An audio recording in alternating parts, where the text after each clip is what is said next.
Polish Eurosceptics campaigned on the streets in Warsaw to protest Poland's membership of the European Union on the 15th anniversary since the Eastern European country joined the bloc. Thousands of anti-European Union voters marched down the city center of Poland's capital Warsaw to demand Prime Minister Mateusz Morawiecki take the country out of the bloc. The May Day march took place on the same day as the 15th anniversary since Poland became a member state of the EU in 2004. Twitter footage showed protesters holding Polish flags and banners protesting membership of the European Union as they walked toward the European Commission representation offices in the Polish capital. Some of the participants could also be seen holding EU flags saying, "Anti-EU." Also on Wednesday, Polish Prime Minister Mateusz Morawiecki hosted a one-day summit with the leaders of the newest 13 EU member states, after which he urged Brussels to relinquish more power to national governments. Mr. Morawiecki said, "Where it doesn't have to, the European Union should leave member countries to their own competences.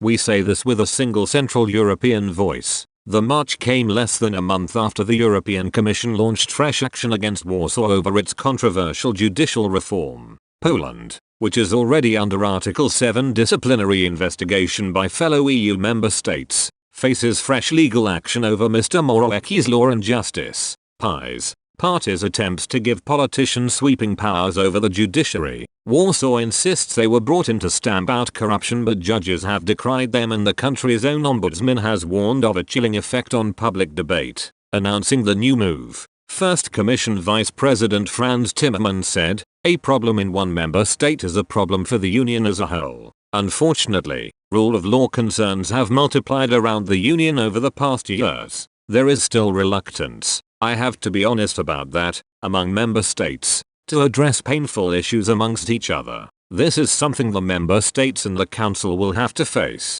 If they want to be more effective, if they want peer pressure to work, they also have to bite the bullet sometimes." If Poland was to hold a referendum similar to Britain's Brexit ballot, 88% of Poles would vote against leaving the bloc, according to an opinion poll published this month by IBSP. But yet another EU referendum would no doubt rock Brussels and possibly trigger additional ballots in other states. A voter survey by the IBRIS pollsters gave PiS support of 39% in the European elections, ahead of the European Coalition, KE, on 36.5%. In an interview with Eastern European newspapers, Jean-Claude Juncker shut down the possibility of a Polexit, which would see Poland following Britain by quitting the bloc. Asked whether a Law and Justice win in November's parliamentary elections in Poland could trigger another EU departure, Mr. Juncker said, "No, Poland has been through a tragic past. It was Poland, alongside Hungary, that triggered the democratic changes in Central Europe.